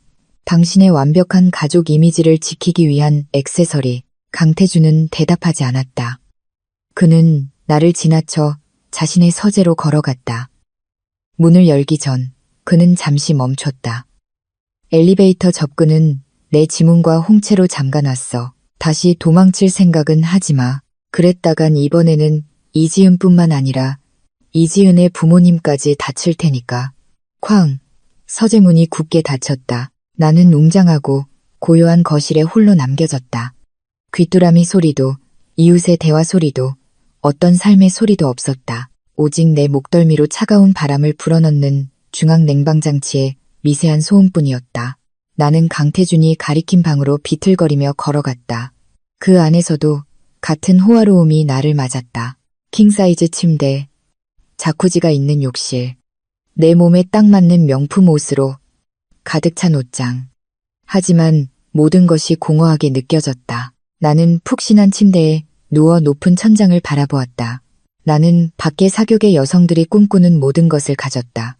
돈, 사치, 지위. 하지만 오늘 밤 나는 끔찍한 사실 하나를 깨달았다. 나는 더 이상 인간이 아니었다. 나는 날개가 꺾인 장식용 새였다. 다이아몬드가 박힌 황금 새장 안에 갇혀 왕위 계승자를 위한 자장가를 부르기 위해 존재할 뿐이었다. 그리고 가장 고통스러운 것은 그 새장의 주인이 바로 내가 한때 죽도록 사랑했던 남자라는 사실이었다. 나를 행복하게 해주겠다고 약속했던 그 남자는 이제 가장 잔인한 방식으로 그 약속을 지키고 있었다. 나는 눈을 감았다. 비싼 실크 베개를 적시는 눈물을 그대로 두었다. 이 모든 것이 수술 후의 악몽이기를 바랐다. 하지만 옆방에서 희미하게 들려오는 하늘이의 울음소리는 나를 현실로 되돌렸다. 이것은 현실이었고 이제 막 시작된 나의 3년 형기의 서막이었다. 이 펜트하우스 안의 시간은 바깥 세상의 시간처럼 흐르지 않았다. 이곳의 시간은 늘어지고 느리고 고통스러웠다. 이 55층 상하탑에 갇힌 지 벌써 7일이 지났다. 7일 동안 내 발은 땅을 밟지 못했다. 내 피부는 유리창을 통하지 않고는 직접 햇빛을 느끼지 못했다. 내 폐는 뼛속까지 시린 중앙 냉방 장치에 재활용된 공기만을 들이마셨다. 이곳의 일과는 영혼을 죽이는 군대식 정밀함으로 설계되었다. 아침 6시가 되면 아기 간호사라기보다는 교도관에 더 가까운 이 수간호사의 지휘 아래 흰 유니폼 부대가 하늘이를 데려갔다. 그들은 마지막 소수점까지 디지털 온도계로 측정한 물로 아기를 씻겼고 한 마을의 식비를 감당할 수 있는 가격의 명품 옷을 입혔으며 액체 황금과 맞먹는 영양을 가졌다고 주장하는 수입 분유를 먹였다. 나는 마치 태강그룹의 귀중한 자산을 오염시킬 수 있는 걸어다니는 세균이라도 되는 듯 2미터 거리에서 지켜보는 것만 허락되었다. 오늘 밤 펜트하우스의 고요함은 평소보다 더 숨막혔다. 거실 거울에 내장된 디지털 시계는 밤 11시를 가리키고 있었다. 강태준은 아직 돌아오지 않았다. 그의 개인 비서인 김 비서가 인터콤을 통해 중국에서 온 투자자들을 접대 중이며 새벽에나 돌아올 것이라고 짧게 메시지를 보냈다. 이 수간호사와 그녀의 부하 간호사 2명은 심장 박동 센서가 장착된 스마트 아기 침대에서 하늘이가 잠든 것을 확인한 후 직원 전용 구역인 동쪽동으로 들어갔다. 나는 축구를 해도 될 만큼 넓은 거실에서 목적 없이 혼자 걸어 다녔다.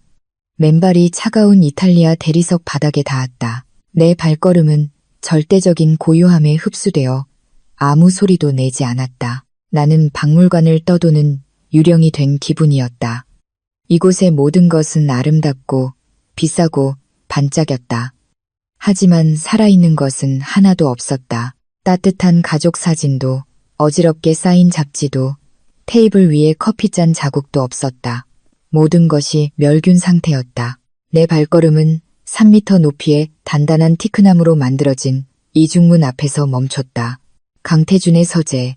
평소 이 문은 항상 굳게 잠겨 있었다. 강태준은 자신의 업무 프라이버시에 대해 편집증적으로 집착했다.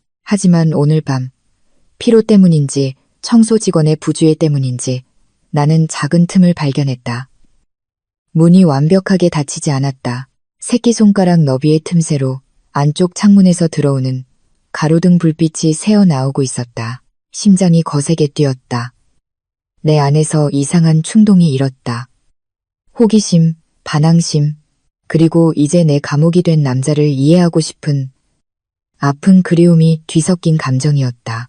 나는 좌우를 살피며 이 지점을 직접적으로 향하는 CCTV가 없기를, 혹은 최소한 1층의 보안팀이 방심하고 있기를 바랐다. 떨리는 손으로 무거운 문을 밀었다. 잘 관리된 경첩은 미세한 소리만 낼 뿐이었다. 방 안의 냄새가 즉시 내 코를 찔렀고 고통스러운 기억의 파도를 불러일으켰다. 그 냄새는 백단향, 오래된 종이, 그리고 강태준이 드물게 피우던 비싼 담배, 그리고 그가 사용하는 샌다루드 향수 잔향이 섞인 것이었다. 강태준의 냄새, 한때 퇴근하는 나를 반겨주던 냄새, 한때 그의 가슴에 안겨 잠들 때 나를 안정시켜주던 그 냄새는 이제 두려운 권위의 냄새로 변해 있었다. 나는 어둠이 나를 삼키도록 내버려 둔 채 안으로 들어섰다. 이 방은 다른 방보다 더 추웠다. 방 중앙에는 제단처럼 검은 마호가니 책상이 굳건히 서 있었다. 그 뒤로는 거대한 통유리 벽이 반짝이는 서울의 파노라마를 보여주었다. 마치 강태준이 천상에서 인간을 감시하는 신인 것처럼 나는 그 책상으로 다가갔다. 손가락이 미끄럽고 차가운 표면을 쓸었다. 서류 더미는 책상 가장자리와 완벽하게 평행을 이루며 깔끔하게 정리되어 있었다. 폐쇄로 만든 말 조각상, 몽블랑 펜 세트, 그리고 앤티크 탁상 시계가 있었다. 개인적인 물건은 하나도 없었다. 물론 버려졌겠지만 우리의 예전 결혼 사진도 없었고 초음파 사진도 없었다. 내 눈은 오른쪽 벽에 꽂혔다. 그곳에는 커다란 그림이 걸려 있었다. 어두운 붉은색과 검은색이 줄을 이루는 우울한 추상화였다. 이것은 강태준의 취향이 아니었다. 강태준은 고전적인 풍경화나 사실주의 그림을 좋아했다. 이 그림은 분노한 것처럼 느껴졌다. 이 그림에서 무언가 나를 거슬리게 하는 것이 있었다. 다른 벽 장식에 비해 위치가 약간 앞으로 튀어나와 있었다. 내 직감이 발동했다. 나는 그림 액자 옆면을 더듬었다. 손가락이 금색 액자 조각 뒤에 교묘하게 숨겨진 작은 버튼에 닿았다. 딸깍, 미세한 기계음이 들렸다. 나는 놀라 한 걸음 물러섰다. 그림이 부드러운 모터 움직임으로 천천히 옆으로 미끄러졌다. 콘크리트 벽에 박힌 회색 철판이 드러났다. 금고였다. 보통 금고가 아니었다. 생체인식 터치스크린과 숫자 키패드가 있는 최고급 금고였다. 화면의 푸른빛이 어둠 속에서 빛나며 마치 나에게 도전하는 것 같았다. 뭘 숨기고 있는 거예요, 태준 씨. 나는 나지막이 속삭였다. 조용한 방 안에서 내 목소리가 떨렸다. 안에는 무엇이 있을까?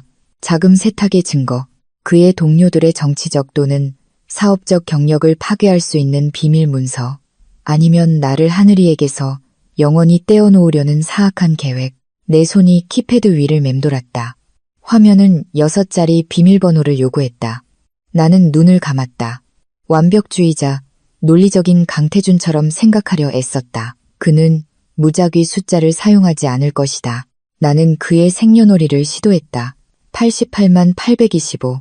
화면이 붉게 깜빡였다. 접근 거부. 나는 그가 후계자 야망을 위해 방금 버린 여자, 오세라의 생년월일을 시도했다. 그들의 약혼 소식이 소셜미디어에서 화제가 되었을 때 그녀의 생년월일을 알게 되었다. 95,910. 화면이 다시 붉게 깜박였다. 삐 하는 작은 소리가 나를 초조하게 만들었다. 경보가 울리고 보안팀이 들이닥치기 전에 몇 번의 기회가 남았을까? 나는 아래 십수를 아플 정도로 깨물었다. 우리의 결혼기념일. 아, 그럴 리가. 그는 그 결혼을 인생 최대의 실수로 여겼다. 하지만 나는 시도했다. 20만 315. 또다시 붉은 빛. 접근 거부. 남은 시도 횟수. 1회. 식은땀이 관자놀이를 따라 흘러내렸다. 한 번만 더. 틀리면 시스템이 잠기고 강태준의 핸드폰으로 알림이 갈 것이다. 멈춰야 했다. 들키기 전에 지금 당장 여기서 나가야 했다. 하지만 머릿속에서 속삭이는 소리가 들렸다. 과거의 속삭임, 예전의 강태준에 대한 기억. 자본주의 괴물이 되기 전의 강태준, 내가 처음 그의 사랑을 받아들였을 때 감격에 겨워 울었던 강태준. 한 날짜가 있었다. 우리가 성대하게 기념한 적은 없지만 항상 우리 둘만의 작은 비밀이었던 날짜. 7년 전 강원도의 외딴 시골 마을에서 처음 만났던 날. 우리가 대학 MT를 갔을 때 그날 나는 마을 우물에서 두레박이 걸려 물을 냈는데 애를 먹고 있었다. 낡고 구멍 난 과티를 입은 풋내기 토목공학과 학생 강태준이 나를 도와주러 왔다. 그때 그는 미래의 CEO처럼 보이지 않았다. 그는 그저 따가운 햇살 아래서 덧니를 드러내며 진심으로 웃던 젊은이였다. 7월 12일. 가능할까? 지금 강남의 황금 왕좌에 앉아있는 강태준이 그 시골 마을의 촌스러운 청년을 아직 기억하고 있을까? 심하게 떨리는 손가락으로 그 숫자들을 눌렀다. 그 만남의 날짜, 월, 그리고 연도 두 자리, 18만 712. 마지막 연도 두 자리를 누르는 순간 심장이 팼는 것 같았다. 녹색 삑 소리, 딸깍, 자물쇠가 열리는 기계음이 내 귀에 폭발음처럼 들렸다. 무거운 철제 금고문이 살짝 열렸다. 나는 얼어붙었다. 숨이 목구멍에서 막혔다. 그는 사용했다. 그는 우리의 첫 만남 날짜를 그의 가장 깊은 비밀을 지키는 열쇠로 사용했다. 가슴이 답답해졌다. 이것은 무엇을 의미하는가? 나는 천천히 금고 손잡이를 당겼다. 문이 활짝 열렸다.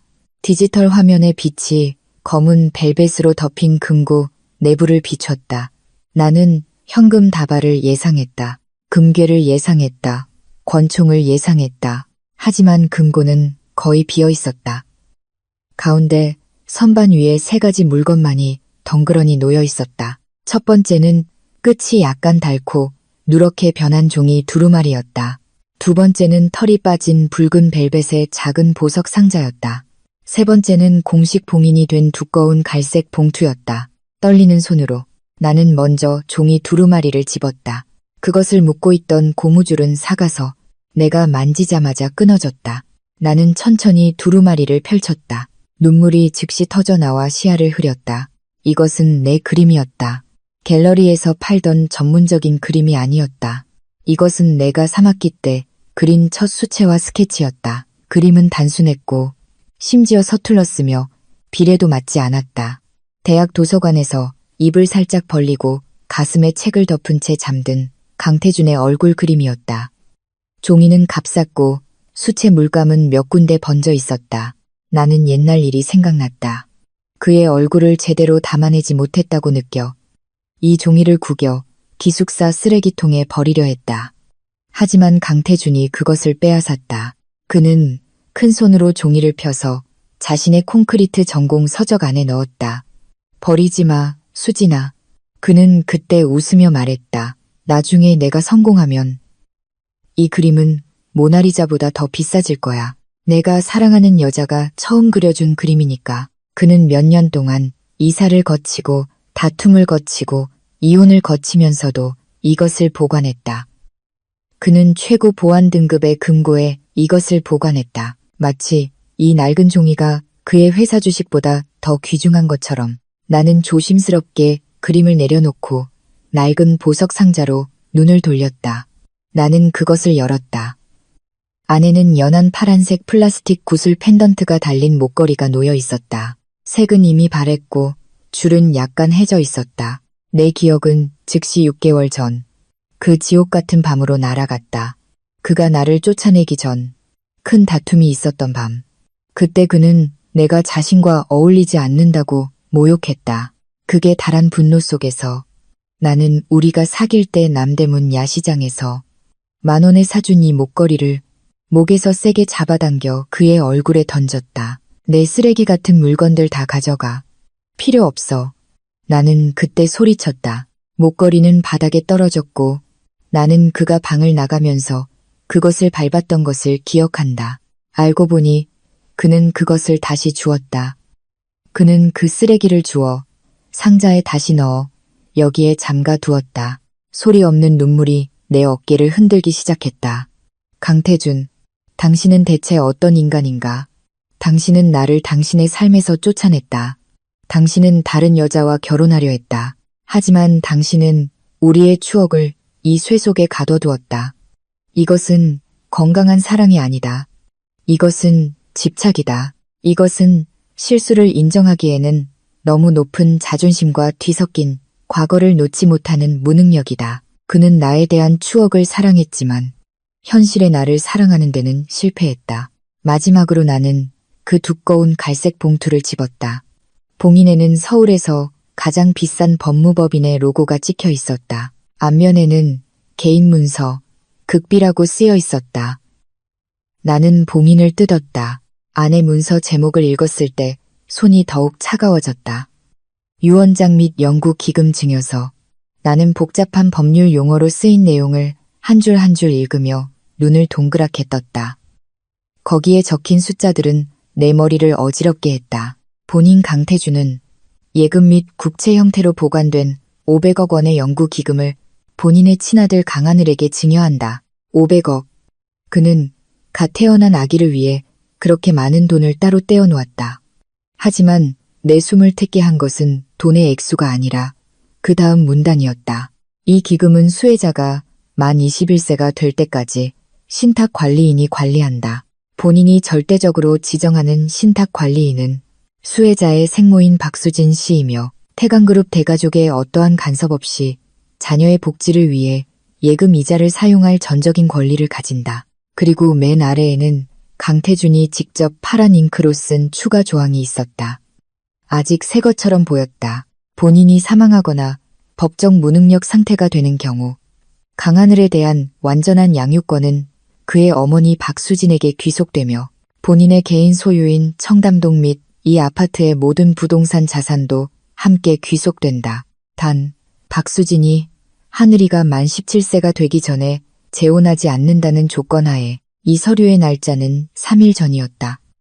그가 우리를 병원에서 강제로 데려온 바로 다음 날, 나는 입을 막고 점점 더 거세지는 흐느낌을 참았다.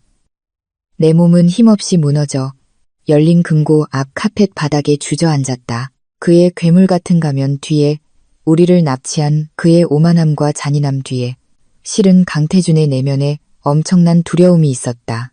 그는 죽음을 두려워했고 파산을 두려워했으며 내가 사악하다고 알고 있는 그의 탐욕스러운 가족이 하늘이를 빼앗고 나를 버릴까봐 두려워했다. 이 유언장은 그가 무덤 속에서 우리를 보호하는 방식이었다. 만약 그가 없다면 그는 우리를 사랑했다. 너무나 사랑했다. 하지만 그의 사랑하는 방식은 너무나 망가져 있었다. 그는 사랑이 돈을 주고 미래를 보장하고 사랑의 대상을 떠나지 못하게 가두는 것이라고 생각했다. 그는 사랑이 단지 거래가 아닌 자유이고 존중이며 따뜻한 손길이라는 것을 이해하지 못했다. 태준 씨. 나는 어둠 속에서 그의 이름을 나지막이 불렀다.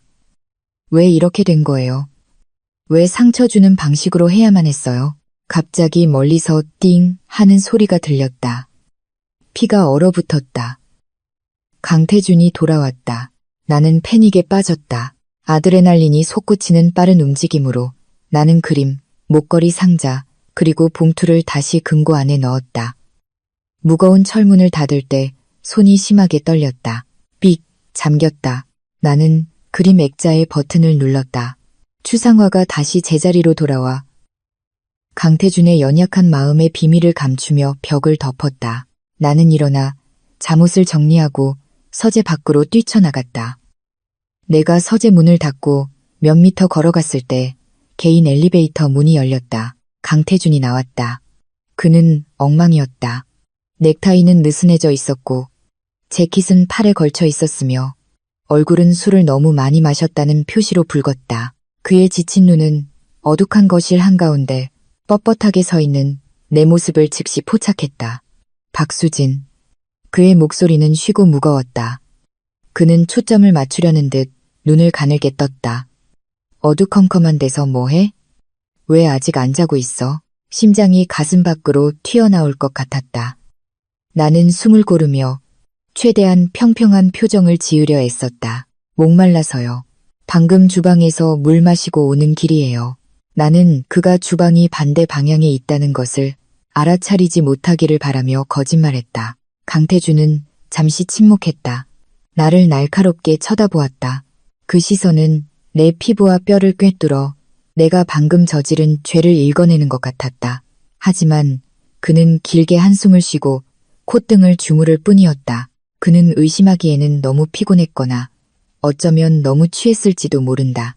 자, 그는 비틀거리며 나를 지나쳐 자신의 방으로 걸어가며 중얼거렸다. 내일 아침에 하늘이 보고 싶어. 나는 뻣뻣하게 고개를 끄덕였다.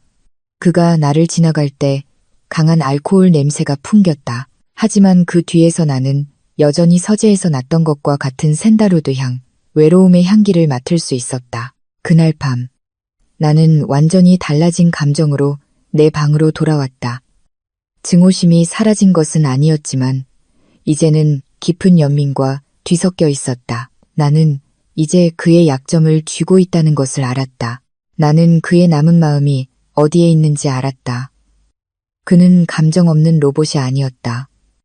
그는 그저 자신의 야망 속에서 길을 잃은 남자일 뿐이었다. 사랑을 느끼는 법을 잊었기 때문에 사랑을 사려고 애쓰는 남자. 그리고 내일 나는 그 카드를 사용할 것이다. 그를 파괴하기 위해서가 아니라 내 아들을 그의 아버지처럼 외로운 인간이 되는 운명에서 구하기 위해서. 그날 아침은 소란으로 시작되었다. 소리의 소란이 아니라 육체적 대립으로 폭발한 내면의 소란이었다. 하늘이가 열이 났다. 만졌을 때 몸이 뜨거웠고 새벽부터 칭얼거렸다. 아이의 날카로운 울음소리가 평소에는 고요했던 펜트하우스 복도를 가득 채웠다. 나는 내 방에서 아기 방으로 달려갔다. 내 모성 본능이 공포에 질려 소리쳤다. 하지만 문지방에서 나는 가로막혔다. 이 수간호사가 콘크리트 벽처럼 그곳에 서 있었다. 그 뒤에서는 강태준의 개인 소학과 의사가 진찰대 위에서 히스테릭하게 우는 하늘이를 검사하고 있었다. 비켜요. 내 아들이 아파요. 나는 뚫고 들어가려 애쓰며 소리쳤다. 죄송합니다. 박수진 산모님. 이 수간호사가 차갑게 말하며 나를 막기 위해 팔을 뻗었다. 의사 선생님께서 정밀 검사를 하고 계십니다. 당황하신 산모님이 계시면 아기가 더 스트레스를 받을 뿐입니다. 밖에서 기다려주세요. 아이는 내가 필요해요. 엄마의 품이 필요하다고. 나는 이 수간호사의 어깨를 밀었다. 하지만 그 여자는 꿈쩍도 하지 않았다. 이것은 표준 절차입니다. 부인, 강 회장님께서 의료처치는 전문가에게 맡기라고 지시하셨습니다. 산모님은 의료 지식이 없으시잖아요. 그녀가 감정 없이 쏘아붙였다. 안에서 하늘이는 계속 울었다. 나만이 알아들을 수 있는 아기의 언어로 나를 불렀다. 아이는 마스크와 흰 가운을 입은 낯선 사람들에게 둘러싸여 겁에 질려 있었다. 아이는 내 채취가, 내 심장 박동이 필요했다. 그동안 억눌렀던 분노가 마침내 폭발했다. 이건 너무했다. 강태준은 나를 감금했을 뿐만 아니라 엄마와 아들 사이에 정신적 유대를 끊으려 하고 있었다. 그는 하버드 출신 의사로 엄마의 포옹을 대체할 수 있다고 생각했다. 아니, 그럴 수 없었다. 나는 포기해서 물러선 것이 아니라 전략을 세우기 위해 물러섰다. 나는 밤이 되기를 기다렸다. 왕이 그의 궁전으로 돌아올 때까지 기다렸다. 그날 저녁, 하루 종일 흐렸던 서울의 날씨는 맑았다. 밤하늘은 깨끗했고 콘크리트 숲 위로 창백한 달이 걸려 있었다. 강태준은 자신이 명상하기 가장 좋아하는 장소인 펜트하우스 발코니에 서 있었다. 그는 이미 전쟁터에 갑옷을 벗어던졌다. 재킷과 넥타이는 사라지고 소매를 편안하게 걷어 올린 흰 셔츠로 갈아입었다. 그는 값비싼 레드 와인이 담긴 잔을 들고 아래 강남대로의 교통체증을 멍하니 바라보고 있었다. 이 높이에서 보면 사람과 자동차는 무의미한 개미처럼 보였다. 어쩌면 그가 지금 세상을 보는 방식이 그럴지도 몰랐다. 나는 꽤 큰 소리를 내며 발코니의 유리 미닫이 문을 열었다. 밤바람이 즉시 내 얼굴을 스치며 일부러 풀어헤친 뒷머리를 날렸다. 강태준, 내가 불렀다. 내 목소리는 더 이상 어제처럼 떨리지 않았다. 이제 내 목소리는 차갑고 날카로우며 결의에 차 있었다. 강태준은 돌아보지 않았다. 그는 그저 와인잔을 천천히 흔들 뿐이었다. 의사가 하늘이 열내렸다고 하더군. 그냥 예방접종 후 반응이래. 쓸데없이 드라마 찍을 필요 없어. 내가 말할 땐 나를 봐요. 내가 요구했다. 강태준이 천천히 돌아섰다. 그의 얼굴은 피곤해 보였다. 눈 밑에는 희미한 다크서클이 있었다. 그는 내 도전적인 말투에 약간 놀란 듯 눈썹을 치켜뜨며 나를 쳐다보았다. 무슨 일이야? 네, 그 허름한 월세방으로 돌아가는 얘기를 할 거라면 대답은 여전히 아니야. 나는 앞으로 나아가 그에게 다가갔다. 우리 사이의 거리가 1미터밖에 남지 않았을 때 멈췄다. 그의 숨결에서 와인 향을 맡을 수 있었다. 돌아가게 해달라는 거 아니에요. 여기서 나갈 수 없다는 거 알아요. 당신이 이겼어요.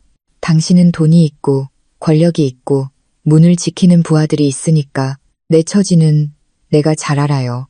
강태준은 코웃음을 치며 와인을 한 모금 마셨다.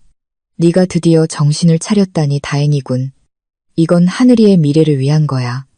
그 아이는 태강의 후계자야, 박수진. 아무렇게나 살 수 없어. 하지만 조건이 있어요.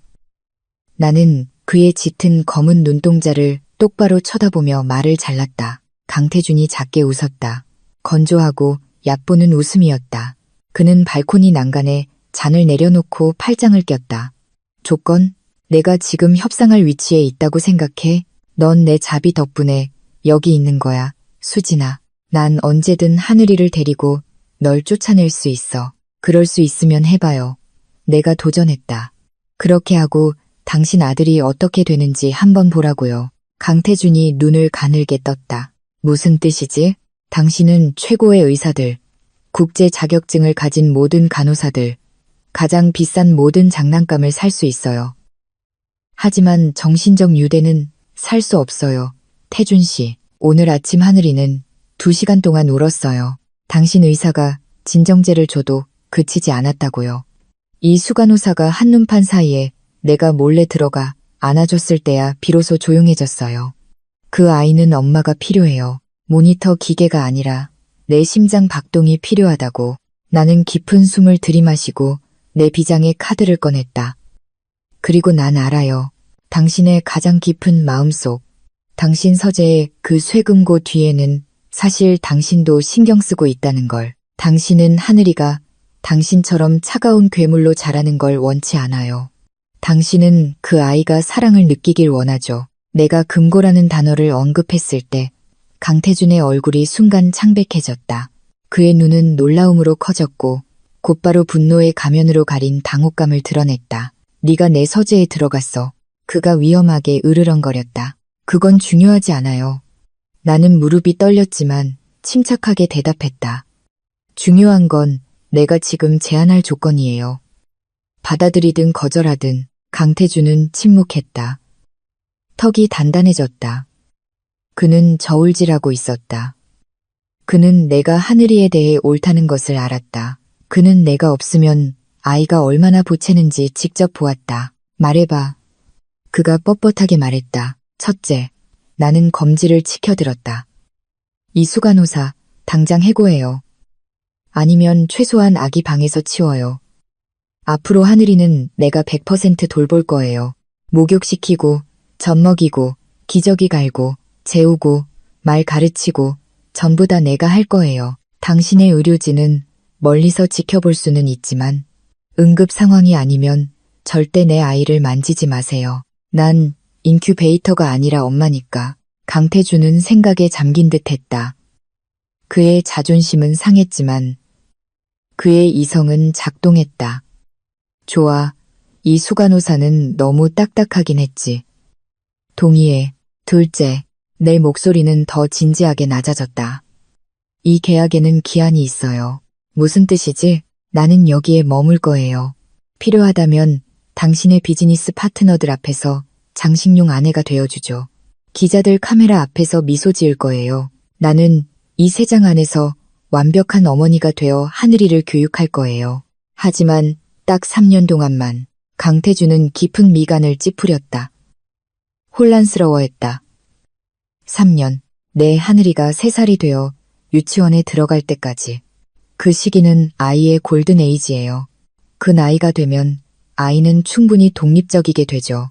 걷고 말하고 세상을 이해할 수 있어요. 애정의 기반이 형성되는 시기죠. 나는 쓰디쓴 담즙 같은 침을 삼켰다. 아이가 3번째 생일을 맞이하는 날, 나는 영원히 떠날 거예요. 나는 아무 저항 없이 당신에게 완전한 양육권을 넘기고 당신들 두 사람의 인생에서 사라질 거예요. 정적.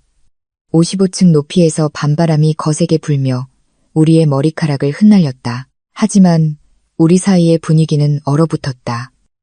강태준은 믿을 수 없다는 시선으로 나를 쳐다보았다. 너는 자유를 얻겠다는 내 이기심 때문에 내 아이를 버리겠다는 거야? 내 이기심 때문이 아니에요. 내가 소리쳤다. 눈물이 고이기 시작했다. 내가 당신의 세계에 결코 어울리지 않는다는 걸 깨달았기 때문이에요. 태준 씨, 난 그저 가난한 화가일 뿐이에요. 난 당신에게 부끄러운 기생충이 될 뿐이라고요. 하늘이는 태강의 후계자예요. 그 아이는 내가 아니라 당신과 동등한 수준의 사교계 명사 엄마가 필요해요. 나는 당신에게 모든 것을 준비할 3년의 시간을 주는 거예요. 그 후에는 당신들 둘이 나 없이 행복하게 살 수 있어요. 이것은 내 인생 최대의 도박이었다. 내 인생 최대의 거짓말이었다. 나는 정말로 떠나고 싶지 않았다.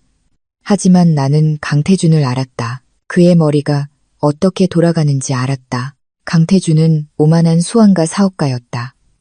그는 하늘을 찌를 듯한 자신감을 가지고 있었다.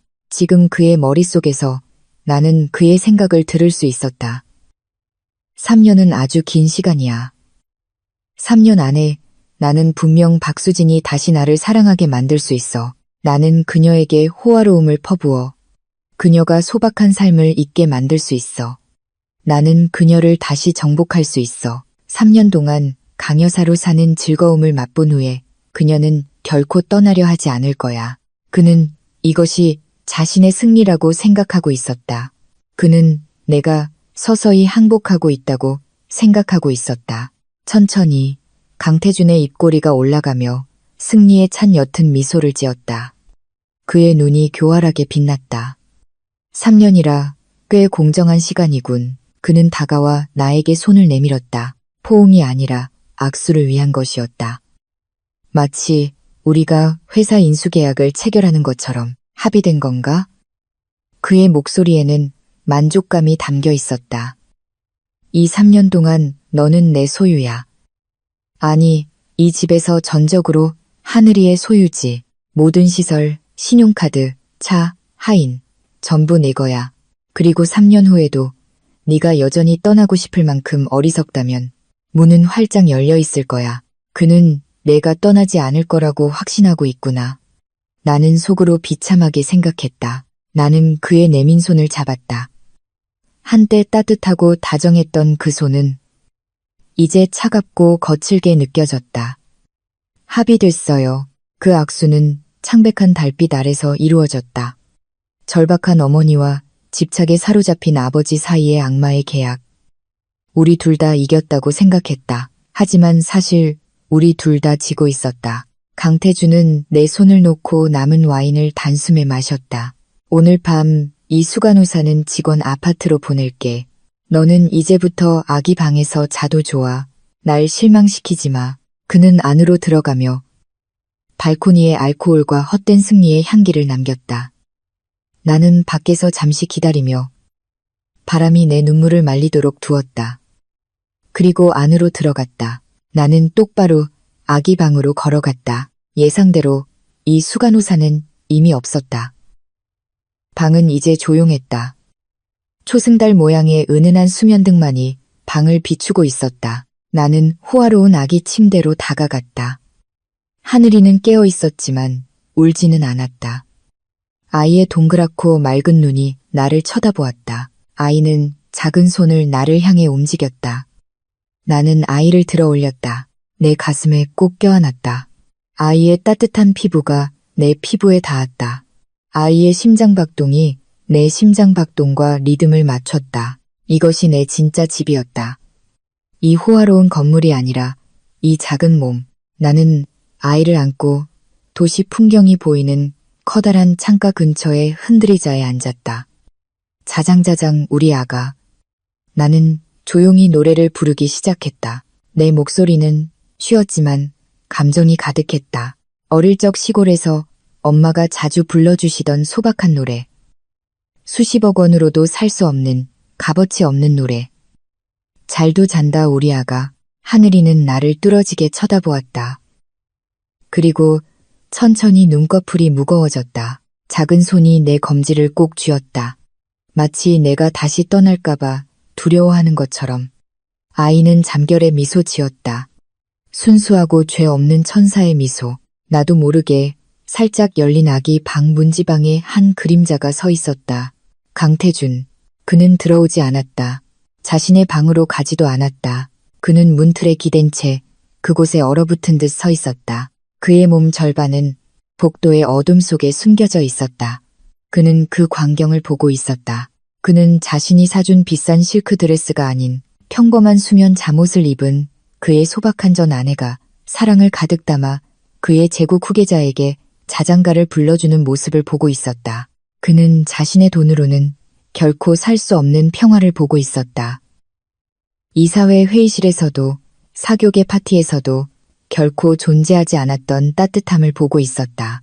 그 광경은 너무나 아름답고 너무나 성스러웠으며 동시에 그에게는 너무나 파괴적이었다. 그 어스름 속에서 강태준의 강철 같은 방어벽이 마침내 무너졌다. 수천 명의 직원이 두려워하는 남자. 전화 한 통으로 다른 사람의 인생을 파괴할 수 있는 남자는 가슴이 터질 듯한 압박감을 느꼈다. 날카로운 통증이 그의 심장을 찔렀다. 그는 오늘 밤 협상에서 이겼다는 것을 깨달았다. 그는 아들을 되찾았다. 그는 이 여자를 3년 동안 자신의 집에 묶어두는 데 성공했다. 기술적으로 그는 완승을 거두었다. 하지만 하늘이를 향한 내 진심 어린 미소. 한때는 오직 그의 것이었지만 이제는 더 이상 그를 향하지 않는 그 미소를 보았을 때 강태준은 끔찍한 진실을 깨달았다. 발코니에서 나를 향했던 내 눈빛은 사랑의 눈빛이 아니라 지치고 체념했으며 거래적인 눈빛이었다. 나는 여기에 있었다. 내 몸은 그의 집에 있었다. 하지만 내 마음은 이미 아주 멀리 떠나버렸다. 오만한 CEO의 눈가에서 눈물 한 방울이 떨어졌다. 그 눈물은 그의 단단한 뺨을 타고 흘러내려 소리 없이 차가운 대리석 바닥으로 떨어졌다. 그는 소리 없이 울었다. 어깨가 살짝 떨렸다. 그는 완벽한 황금 세장을 짓는데 성공했다는 것을 깨달았다. 문을 단단히 잠그는데 성공했다. 하지만 그 과정에서 그는 자신의 영혼을 잃어버렸다. 그리고 그가 자신만만하게 합의했던 3년이라는 시간은 어쩌면 자신의 파멸을 향한 카운트다운에 불과할지도 모른다는 것을, 그가 이 상아탑 꼭대기에서 진정으로 혼자가 되는 그날을 향한 그의 차가운 재산을 끌어안은 채 유일하게 남았던 온기가 그를 영원히 떠나버리는 그날을. 미안해, 수진아. 그가 속삭였다.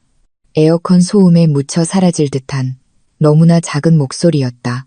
그는 천천히 돌아서서 서재의 어둠 속으로 비틀거리며 걸어갔다. 우리 둘, 엄마와 아들을 돈으로는 결코 살 수 없는 사랑의 빗속에 남겨둔 채